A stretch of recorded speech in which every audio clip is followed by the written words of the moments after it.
ॐ जननीं शारदां देवीं रामकृष्णं जगद्गुरुं पादपद्मे तयोः श्रित्वा प्रणमामि मुहुर्मुहुः।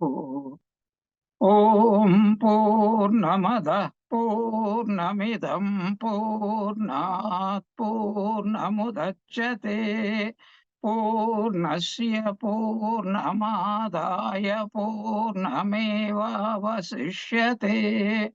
ॐ शान्ति शान्ति शान्ति। हरिः ॐ। ॐ. That Brahman is infinite, and this universe is also the same infinite. This infinite universe comes out of that infinite Brahman. Even then, that infinite Brahman remains as infinite alone. Om, peace, peace, peace be unto all. We are studying the Devi Suktam. We are still in the first mantra only. The first mantra is uttered as the expression of the experience of the daughter of a great rishi called Ambrana. And she is called Vak. Because she is the daughter of Ambrana rishi, she is called Vak Ambruni. The female equivalent of rishi is Rishika. So this Rishika, she performed tapasya and she attained oneness with Brahman, and she felt, I am Brahman. I am both the Nirguna Brahman and Saguna Brahman. I am only manifesting in the form of this universe. Saguna Brahma means universe, and universe means Chit and Achit. In fact, three, as beautifully expressed by Ramanujacharya. Ishvara, and Ishvara is called Saguna Brahma, and he manifests as the Ishvara and Chit and Achit, Jiva, Jagat, and Ishvara. This triangle expressed in other means Adhyatmikam, Adibhautikam, and Adhidaivikam. Exactly the same things. So this Brahmavadini means one who realized I am Brahman, who realized everything is Brahman. What is the difference between these two statements? When a person says, or feels rather, not says but feels, knows, I am Brahman. There is no mind, there is no body, and it is complete oneness. Not even there is a Brahman, but I am. But when they say Nirguna Brahma is manifesting, that means there is a body, there is a mind, also called Prakriti or Maya. Then I am Vishnu, I am Brahma, I am the Shiva, and I am all the residing deities, as we studied in the Aitareya Upanishad, especially how this Srishti had come about. It is a beautiful expression. Everything in this world is Brahman. Not only the ruler, but the ruled also. Nothing is exempted from the knowledge that everything is Brahman. So that way, this Rishika is expressing Om Aham Rudrebhihi Vasubhihi Charami Aham Adityaihi Uta Vishwadevaihi Aham Mitra Parunobha Vibharmyaham Aham Indra Agni Aham Ashvinobha. Who are these people? They are called Rudras and Vasus and Adityas, Vishwadevas, Mitra, Varuna, Indra, Agni, and Ashwani Kumaras. These are the most important Vedic deities for whom Havis or offering is given. That is like our modern puja. We do puja to so many gods and goddesses. Are they different? Is what is called God many, many gods? No. So some people by mistake, Hinduism say Hinduism is full of polytheism. Poly means many, innumerable.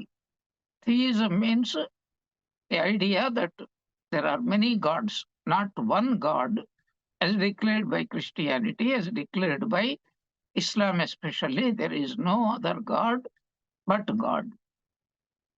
Every day they are supposed to chant this 5 times, every Muslim. But it is a gross misunderstanding of Hinduism. That is what is the correct understanding. Every spiritual aspirant has the freedom. I want to think of God with this particular form, with this particular name, with this particular quality. Just many times I explained, but once more. For example, a person wants, I am in quest of knowledge. So I want to think of Brahman as a Saraswati. And she is like a mother. Why? Because a mother never denies anything to her child. Even if the child doesn't want also, the mother will only do good, whatever is good for the baby. So this is the idea behind Saraswati. Who is Saraswati? Same Nirguna Brahma as Saguna Brahma, as endowed with names and forms and qualities. In this example, this Saguna Brahma as Divine Mother, Mother of wisdom, Mother of knowledge. And she has a form. Every form that Hindus imagine is symbolic. 4 hands. What is it? Everything in this world has a beginning, has a continuation, and has an end. So, Vara, Abhaya, Laya. Srishti, Sthiti, Laya. This is the concept. What guna? Now, Saraswati is a particular quality. What quality? Knowledge personified. Lakshmi, wealth or happiness personified. Kartikeya, success personified. Ganesha as victory, success, not having any obstacles personified. Thus, what is the point? Every Hindu is worshipping only one God, but he chooses to worship God according to his needs. A beggar, for example, a person who doesn't have anything to eat, he will worship Mother Annapurna. Bhiksham Dehi cha Parvati. A sannyasi also wants bhiksha. A starving person also wants bhiksha. What is the difference? A starving person is not in need of jnanam and vairagyam and viveka. So he will only bhiksham dehi cha. Mother, I'm starving. Give me a little food so that I can survive and try to enjoy life. But the same person, when he understands, when after experiencing everything and after going through both the good and the evil, finally understands this was only a temporary goal, not a permanent goal. So such a person, now he says, give me bhiksha, O mother, but I am not asking for food, for drink. for dress, for money. What am I asking? Jnana Vairagya Siddhyartham Bhiksham Dehi Cha Parvati. So this considering according to our needs or contemplating on God in a particular way for the fulfillment of my particular desire, but worshipping the same God, that is the speciality of Hinduism. Unable to understand this simple psychological fact, many people thought Hinduism is a very tribal religion. They never understood. Anyway, we need not go into all those things.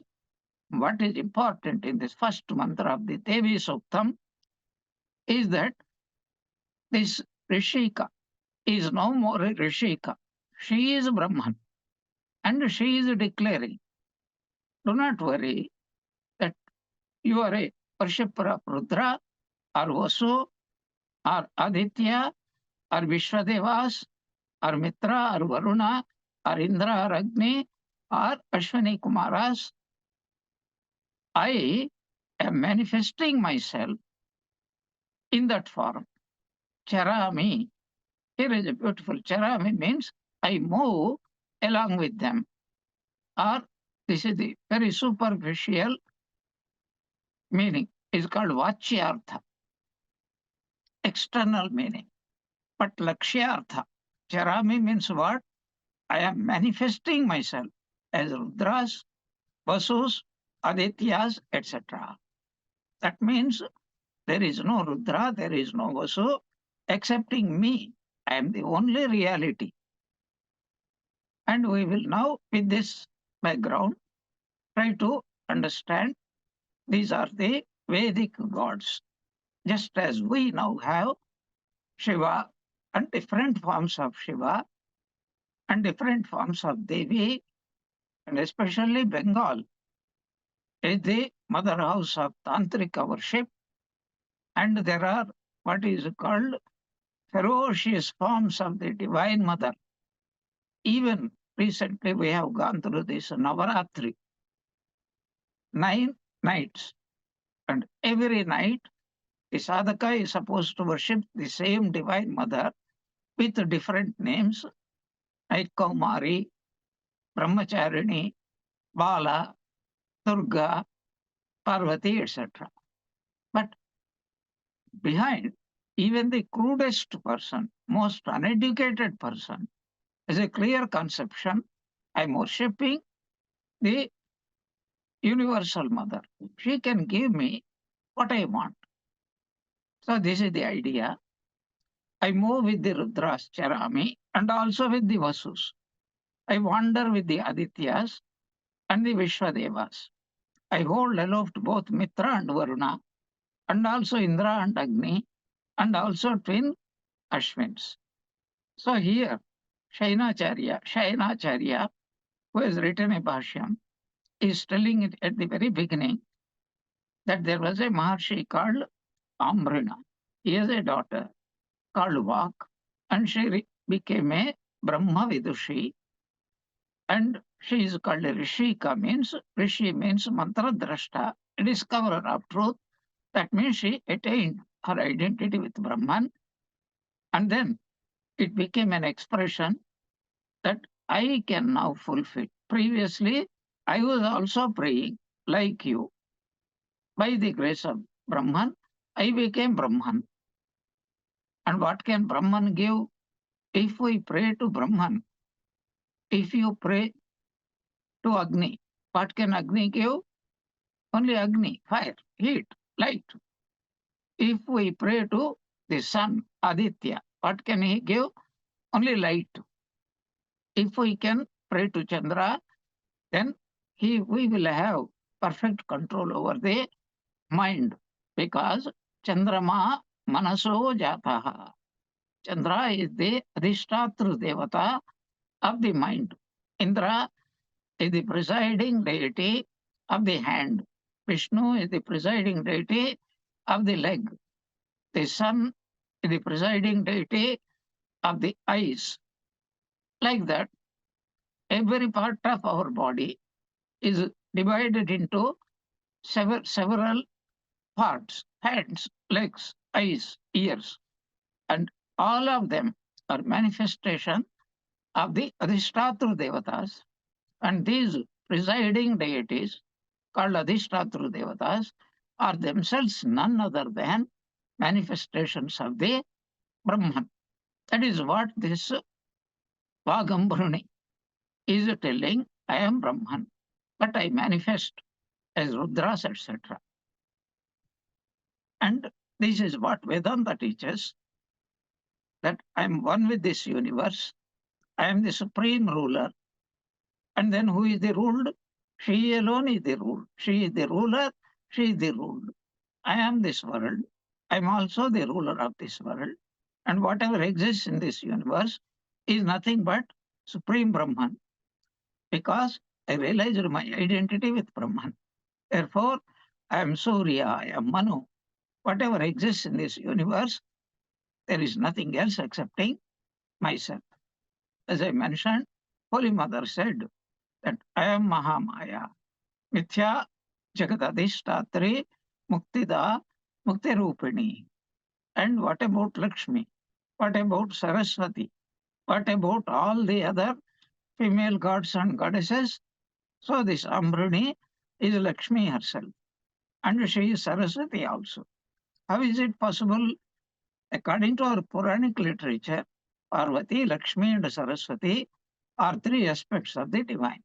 As we all know very well, that three, what is called active gods, that is Brahma, creator, Vishnu, protector or ruler, or what is called peacemaker, law maintainer, law upholder, and Shiva, recycler.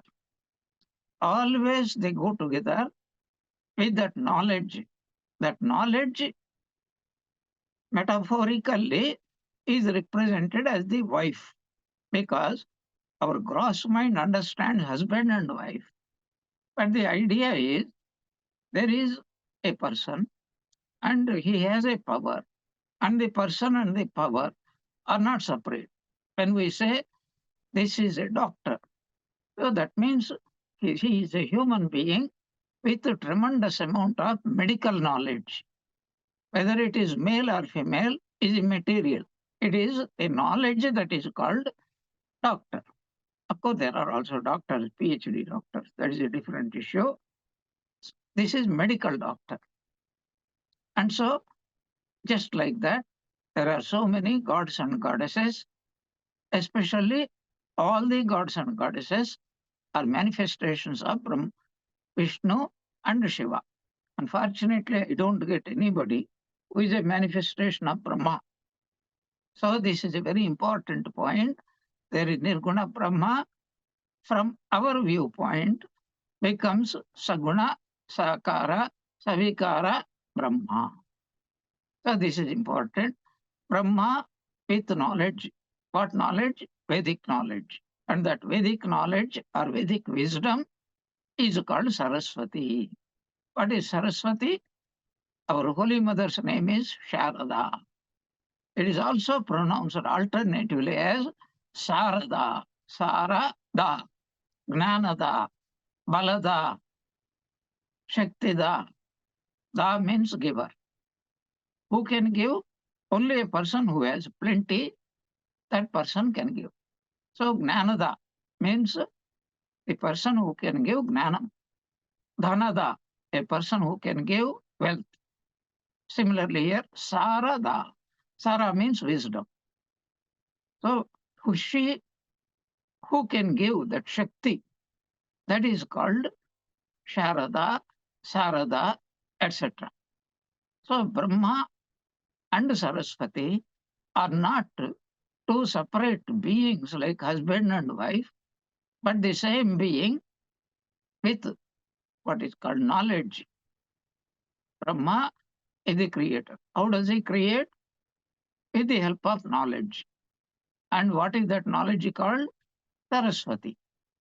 So this is the two things combined, knowledge and action. This is called Jnanam and Shakti. Jnana Shakti. That is why in the Saundarya Lahari, I quoted earlier, Shiva Shaktiya Yukto Yadi Na Bhavati Prabhavitam Na Chakyaha. So if Brahma, Vishnu, Maheshwara cannot function unless Shakti makes them alive. Otherwise, without Shakti, Shiva is called Shiva. That Shiva with Shakti is called Shiva. This is the symbolism embodied in the Kali Devata. Below her feet, we see Shiva lying down like a corpse. Because Brahman is like corpse. Unless it is manifest, nobody, Mano Vacha Atita, is beyond mind, beyond this speech, much less speech. Then we can never think about it. How can we talk about it? This is the meaning. But the moment Shakti comes, he manifests out of compassion as Saguna Brahma. Sa Guna Brahma. What Guna? Sattva Guna, Rajo Guna, and Tamo Guna. So, Pithili expressed in Sarva Mangala Mangalye Stotram Srishti Sthiti Vinashana. Shakti Bhute Sanatani Guna Ashraye Gunamayi Narayani Namostuti. So, as a creator is called Brahman. The knowledge which he manifests through the act of creation is called Saraswati. And similarly, Vishnu. Vishnu's role is upholding the law, and that requires weapons, that requires both reward and punishment, and therefore Lakshmi, that means reward. And she is also punishment. Wealth is Lakshmi. Poverty is a deprivation of Lakshmi. If a person, he deviates from rhythm, which we are going to see a little later on, that rhythm means perfect harmony. There is a perfect harmony in this universe. And anybody who doesn't align himself or herself with that rhythm, which in English language is called rhythm, that person, he has to be punished. What is punishment? Bringing him back to rhythmic state, the state of rhythm. This Vedic discovery rhythm later on has become manifested more physically as dharma and satya. Satya means knowledge, dharma means living according to what understands. So this is the law of rhythm. That is why many times in the Shanti mantras we get Ritam vadishyami, Satyam vadishyami, Tanmam avatu, Tad vaktaram avatu, Avatu mam, Avatu vaktaram, etc. That is, only when we pray, our understanding becomes better and better, and in accordance to our understanding, our activities also undergo a transformation for the good. There is a invariable law. What is that law? If we know something rightly, we cannot behave otherwise. Our knowledge always guides our life. But you may have the problem. This person is a big pandit, and then he quotes the scriptures. He says this world is mithya, and then he misbehaves all the time. There is a beautiful Sufi story. I don't remember there was a great saint. I don't remember his name. Very difficult to remember these Sufi masters' names. Only a few we know, Jalaluddin, Rumi, etc. So this one of the Sufi masters and very austere person. And one day he was moving in the village and he saw a woman, a Muslim woman, without covering her head, she was rushing somewhere. And that shocked the saint, called her and said, "My daughter, how come, being a Muslim woman, you are moving without a veil on your head? Everybody can see." And that lady really did not notice because her mind was extremely agitated because of an incident, some incident. And she forgot. She's rushing to the market.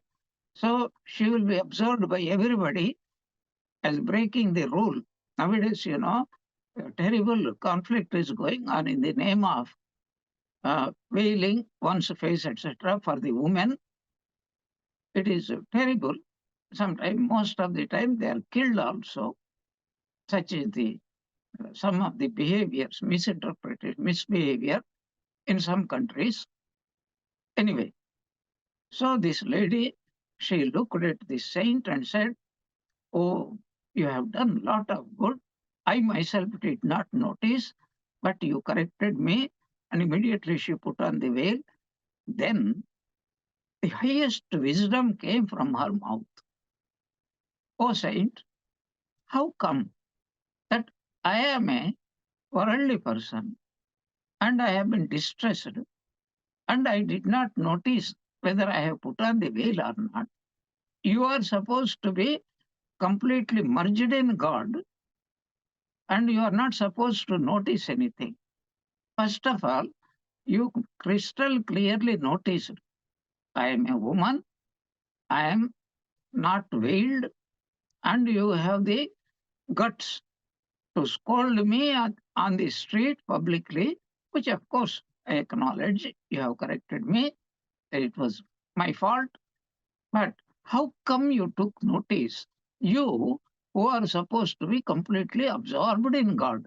What a marvelous wisdom comes. And similar stories are also there. Sri Krishna also quotes this just so that we can remember the gospel also. There was a what is called degenerate character in the beginning, but became one of the greatest saints later on, called Bilva Mangala. And he was madly, blindly in love with a prostitute. And one day he could not reach her early in the day because that was his father's Shraddha day, offering day. And these priests were taking their own sweet time. He was getting terribly restless. Finally, uh, just when the sun set, the ceremonies were finished, and of course, special offerings were offered there. And then, as soon as the priest went away, he took out the best food material and was rushing towards his beloved. And then he thought, I cannot tolerate this separation. So he cuts across a garden, and then it was not very visible, very small light was there, and he totally forgot about everything, and he stumbled upon a yogi, and then the yogi scolded him. What type of man you are? I am meditating upon God, and you dare to stumble upon me, disturb my meditation. Then Belu Bangal apologized at first like this woman, and then he addressed, Sir, how come I am thinking of a prostitute and I completely forgot the world? And you claim you are meditating on God and you are completely aware of your surroundings, who is walking over you, and all those things. What type of yogi you are, what type of meditation it is. What a marvelous incident Sri Ramakrishna was telling us. And he was absolutely right. Now, I want to continue this story because from every story is like a parable. Every Puranic story is like a parable. It is not a story, it is what is called a concentrated wisdom compressed in the form of those stories. So we don't know what was the reaction of the yogi. He must have felt really contrite or got annoyed. How dare you teach me, preach me? Anyway, below Mangala preached. his beloved's place. It was night, and the lady thought, today he did not come, probably he will not come. Probably she was very happy also. So she closed, put out the lights and went to bed. And this fellow saw the whole house was locked up. And then he knows which room she was there in the upstairs. So she thought, he went there and saw a rope hanging. So my beloved must have left this rope for me to climb upon. And he climbed and then entered into the room. But I did not tell you actually this story. He had to cross a river and he thought there was some wooden log waiting. So he jumped upon it, rowed himself across the river, and was running. This incident might have happened. Anyway, it was very foul smelling. Then this lady was oblivious of everything, completely unconscious. She was having a nice, dreamless sleep, and she awoke. And then she was horrified. How did you enter into my room? Why? You left a rope. He said, no, I don't know anything about any rope. Anyway, you are smelling like a corpse. What is the matter with you? No, no, I crossed the river by a boat. Now let us examine, see what is the rope. So both of them took the light and saw it was a cobra trying to enter into her room. And he found, and then it held on for its dear life. So that is how he entered. Then they took the lamp, went to the river, which was very close by, and saw a corpse was struck to the bank. It was that corpse so much absorbed. Now, what is the point of this story? It is not the corpse, it is not the snake, though they are involved. The point of the story is his love, his attraction for this lady was superhuman. No human being can ever love anybody else that way. He became blind to the whole world, to danger, to death. Night was no terror for him. He was happy that he met her, his beloved, heart's beloved. And then, if anybody has got this kind of tremendous power of the mind to love or hate or anger, and if it can, it will be sooner or later directed towards God, and they will be realize God very soon. But whereas Dime Totala, as Ramakrishna used to say, that slowly I will realize God in course of time. Where is the hurry? He will take billions of births. What is the point? Point is, why is the world created? For us to develop that state of the mind where intense lust, intense anger, intense frustration, intense hatred, intense attachment, if we can hone our mind to that extent, that's another meaning of chitta vritti nirodha. Means what? Hone the every thought to that highest point of strength, penetration. Then that mind will very soon break open the mystery of the veil of God and will be able to find out. That is the point I just remembered now. So it is Bhagavan in the form of action and Shakti for performing activities. All activities can be classified as Srishti, Sthiti, and Laya. And we cannot see an activity unless a person is doing. Even we cannot see a car moving without the driver. So we named them Brahma, Vishnu, and Maheshwara. All these, I am that one. I preserve, I create, I preserve, I sustain, and I also take back. This is the idea.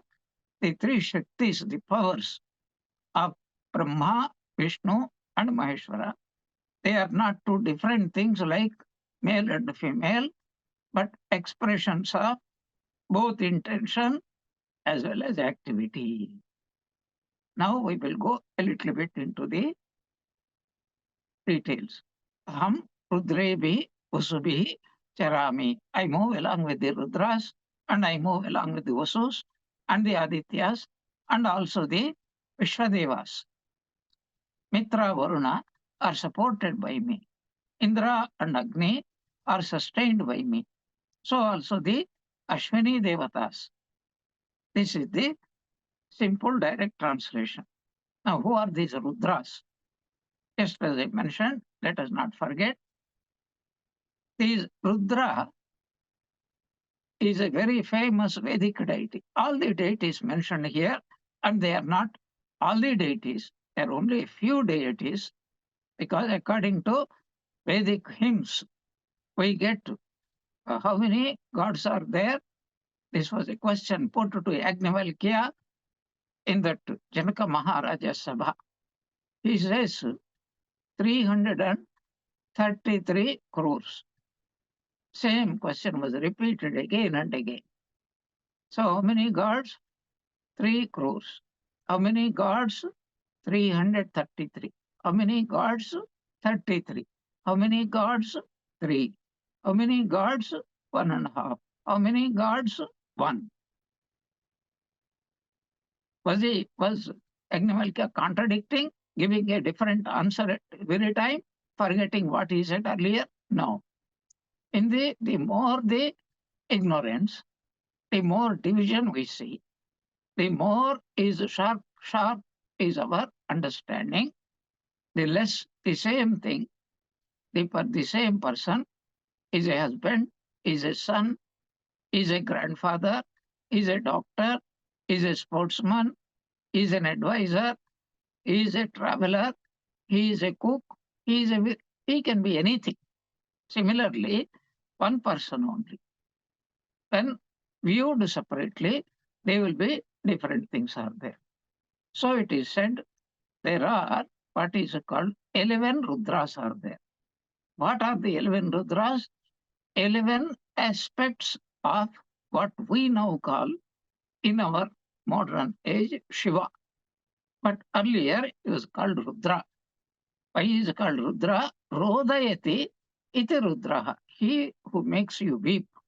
Whenever we are about to die, unless a person is an enlightened person, he feels, oh, I have to leave everybody whom I love and everybody who loves me and all of my attachment. I don't want to get rid of the attachment, but forcefully death separates us from everything that we accumulate, the love, etc. So this is there are 11 Rudras are there. Then how many Aditya means the sun? How many? 12 Dvadasha Adityas.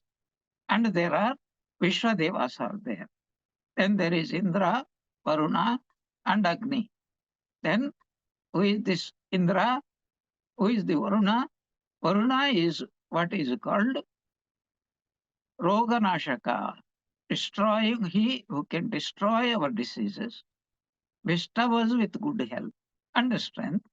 Ashwini Kumaras are also same thing. Then we have Indra and Agni.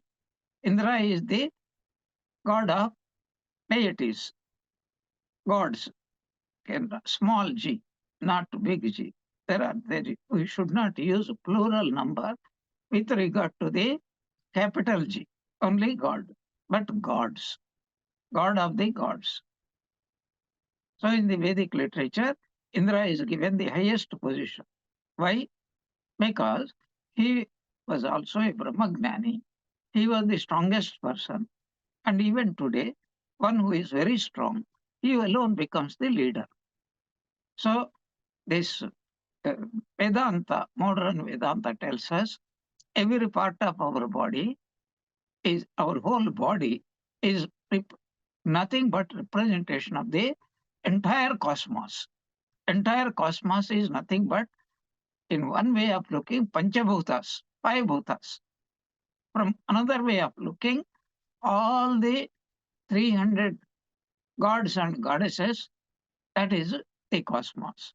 And each single body of ours, Deha, represents, the eyes represent the sun, and the mind represents the moon, and the hands represent the Indra, the legs represent Vishnu, and the organ of procreation represents Prajapati, and the Vayu Devata, a deity or the presiding deity of the Panchapranas. So for every part of the body, there is a deity. That means what? We do not exist, only they exist. This is the idea. So Indra is a Brahmagnani. We studied it in the Kena Upanishad, especially in the third chapter when Divine Mother revealed herself. The Yaksha revealed herself in the third chapter as Uma Devi and bestowed that you do not exist. What exists is only Brahman. Then Agni is praised along with Indra. He is the presiding deity over fire. That is why whenever we do puja in the form of light, whenever we do homa in the form of Agni Homa, and we give offering, he is called Purohita, and he is brilliant. And what does he do? He carries, he is called Havya Vahana. Havya means offering. Usually in the olden times it is called ghee. Vahana means Indraya Swaha. And we offer clarified butter, ghee, into the fire devata. The moment we say Swaha, that Swaha is address. Indraya Swaha means the address of Indra. Agnaya Swaha, this is the home address of Agni Devata. Varunaya Swaha, etc. So he knows their house is like a postman. So that is why he is called Vedevata. He acts as a medium between human beings and the gods. So he carries what we offer to them and what they grant for us, he brings us back. Remember in Ramayana, when Dasharatha was performing with the help of Vasishtha, Putra Kameshti Yajna, suddenly Agni Devata appeared and then presented what is called payasam. You give it to your wives because this is your prayers are answered and they will have children. And then he distributed it a little more to Kausalya, the eldest queen. And then, so they all gave birth. Some Kaikeyi had given birth to twins, Bharata and Shatrughna. So Lakshmana for Sumitra and Kausalya, of course, gave birth to Sri Ramachandra. So this is how a yajna, this Agni Devata, whatever we offer with a particular name and address called Indraya Swaha, Indra's address, etc., he carries to the right home and brings us also back. This is our faith. Even today we go to Tirupati, we give to Jarambati Simhavahini, we go to so many gods and goddesses, etc. Many temples are famous, some for wealth, some for if any girl is not married, they can go. Katyayani is worshipped. That is what we get the information in the Bhagavatam. So even now there are some temples, particular desire will be fulfilled by that particular presiding deity. This is our faith. The whole life is nothing but based upon faith. So Agni Devata. Then we also get Ashwini Kumaras. Who are they? These Ashwini Kumaras, they are first of all twins, and they are the physicians of the gods. Curious thing. Do gods also get a disease? Yes, we know that the moon was cursed by Brihaspati. You will be suffering from TB, Kshaya Roga. That is why every 15 days his face becomes paler and paler. And Shiva gave him, don't worry, 15 days you will be suffering, 15 days you will be recovering the health. So your whole life you lose for 15 days your health, and again 15 days you get it. So gods also. Now, I will come further also. Who are these Ashwini Kumaras? They are called the children of Surya Devata, Aditya, and his wife was Sangnana, wisdom. So Surya's wife, Sangna Devi, and the husband and wife, they begot two children, twins born to them. They're called Ashwini. They're very, very beautiful and very handsome, eternally young, very healthy and strong, and they were Vaidyas, God doctors for the gods. And what does it indicate? Why do the gods want too much of eating of ghee is not good for him? That is what modern doctors tell us. Too much oily food is not good. What is ghee? Nothing but oily food. So probably they also suffer and they also have desires and they also are cursed. Indra was cursed. May you become a Sahasraksha. And many other stories we get in the Puranas. What is the purport of these things? The purport is because of your merit, punyam, you entered into a very costly 7-star or 70-star hotel. But as soon as your punyam is over, you also have to come down first. Not only that, if you go on eating whatever is offered in that hotel, then you will suffer also. Then every hotel has got also some doctors and they take your life out. They charge you so much. So these are the Ashwini Kumaras. And in our Puranas, there are so many stories. I just want to recollect to you one particular story. There was a king and he had a very beautiful daughter called Sukanya, very great lady. But when she was still growing up, she was a very mischievous, full of energy. One day she entered into a forest and then there was a bush. And then she looked. Two brilliant lights were coming from that bush. She did not know because she was not able to see anything else excepting this beams of light coming from two holes. So out of curiosity and ignorance, she took a stick and struck. Immediately blood started to flow. Then there was a cry from within, and a great rishi called Chavana or Shavana came out and he became blinded. Then the girl was horrified, truly repentant. She went and promptly reported this to her father. Father came and apologized. You are a great rishi. We have offended you. Instead of protecting you, you please tell us what can we do under these conditions. Of course, he became blind. And because of tapasya, he became very old. He was not old, but because of starvation, etc., voluntary fasting, etc., he became uh, appeared to be very old, shrunken skin, etc., wrinkled skin, etc. And now this came. And he told, O king, I cannot move about without the help of somebody. You get me married with to your daughter, and then she will be able to look after me. The king resisted, but the girl said, No, Papa. So I have done Papa. So, oh Papa, I mean, father, so I will marry, I will serve him. And she was as good as her word. And the king father had no option. They got married. They were living like that. And then she was, of course, he could not fulfill her desires because he was quite old and he understood. He said, Don't worry, I will fulfill your desires because you pleased me, you served me very much.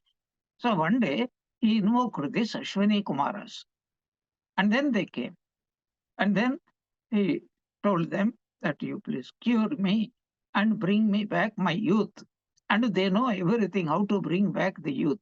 Many, many wonderful stories we get even in the Upanishads also. So they cured him, but they said, You are a great rishi, you have got so much of power of tapas.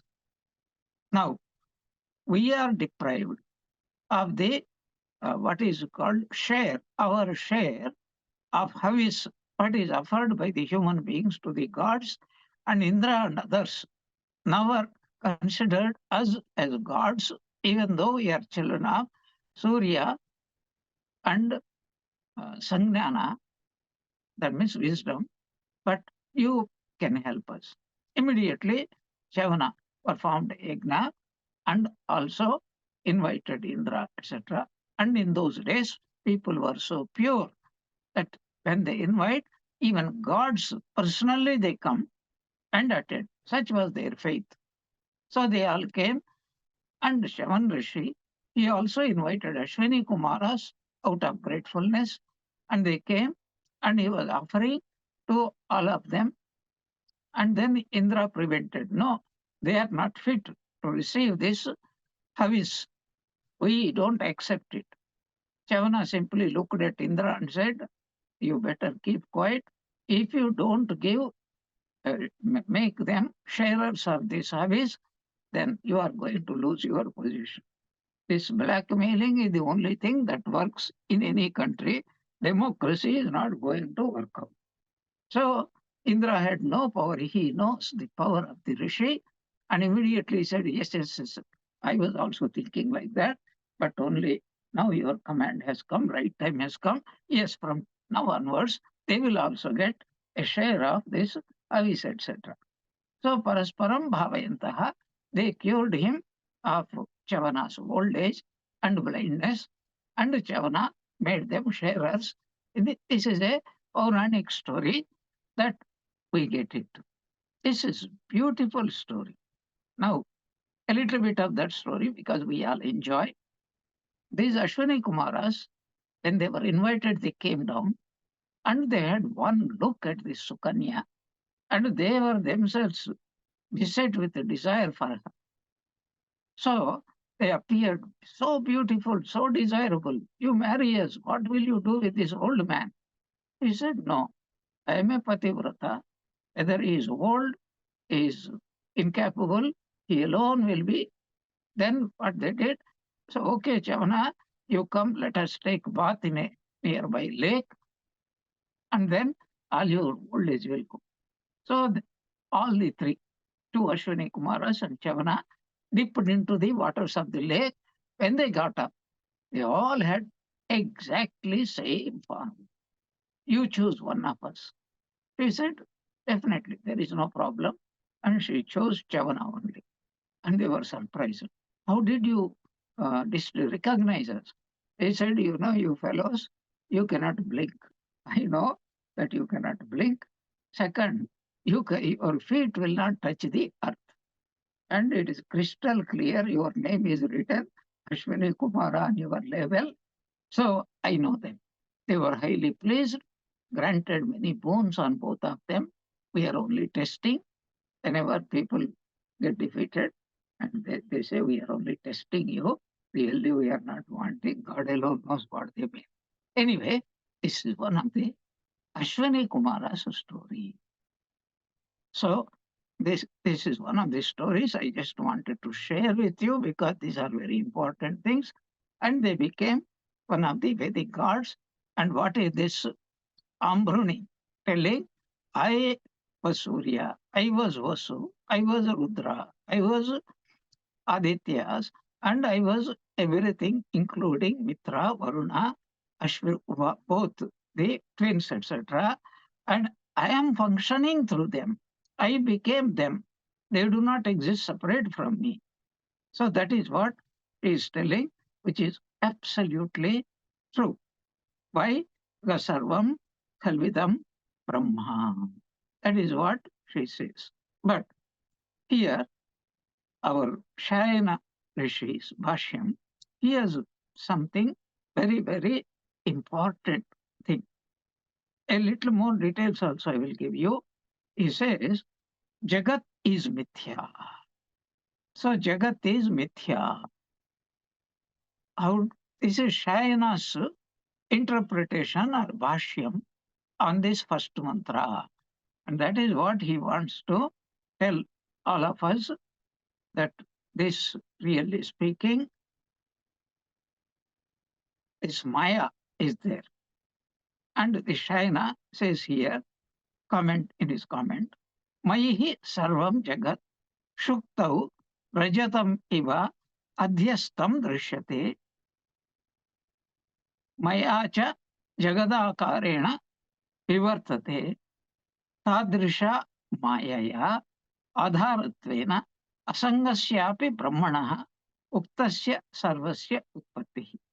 The meaning of it is that in me is the entire creation which is perceived by everybody as one perceives mistakes a shell, oyster, called silver shell. It shines in direct sunlight as if it is covered with, it is nothing but pure silver. But really speaking, there is not a bit of silver there. It's just a superimposed this thing. So this Maya alone is getting transformed as cause of the universe. With the help of such Maya, the creation takes place by surpassing, covering up Brahman, who remains always unattached. And as I mentioned, the Lalita Sahasranama also, Mithya Jagatatistatri Muktida Muktirupini. So you may think, why am I going on and on with the first mantra? Because once we understand the purport of the first mantra, with all that we have to do for all the other mantras, accepting, understanding their word meanings is ditto, ditto, ditto. Same meaning. That is, whatever it is. I am the Chandra. I am the Somalata. I am the ruler of this world. I am Aham Rastri Sangamani, etc., etc. This is only expression of what she had expressed in the very first mantra. And this is what we will discuss, because what is the meaning of these 12 Adityas, 11 Rudras, Ashtavasus. Remember Ashtavasus? When Ganga Devi was married to Shantanu, with the condition that you will never prevent me from doing what I want to do. As soon as the first child was born, took it to Ganga and threw. Second child, third child, fourth child, fifth, sixth, seventh children. But when she was about to throw out the eighth child, Shantanu could not hold himself back, and then she went and prevented. Then she said, I am going to leave you now. These are really not dead. They're all, for some reason, they were cursed. The Devatas who used to move with Brahma were cursed. And they are called Vasus. Vasus means one who is capable of giving Vasu or wealth. Only that is why Bhishma Pitamaha, because history has to be impressed with his behavior, and the whole Mahabharata practically, it is nothing but Bhishma Deva's story. So he was spared. I will take him with me. I will train him. I will bestow upon him all the knowledge. When he is a young person, he will come. So he was one of the Ashtavasus. That is why he had the power to die whenever he wants. So these are beautiful details, how they dovetail with the Puranic stories. Because what are the Puranas? Nothing but the expressions of the Vedic truths in the form of the stories. And this, whenever occasion comes, we will detail in our future classes. Om Jananim Sharadam Devi Ramakrishnam Jagat Gurum Pada Padme Tayo Savitva Pranamami Muhurum. May the Ramakrishna, Holy Mother and Swami Vivekananda bless us all with bhakti. Jai Ramakrishna.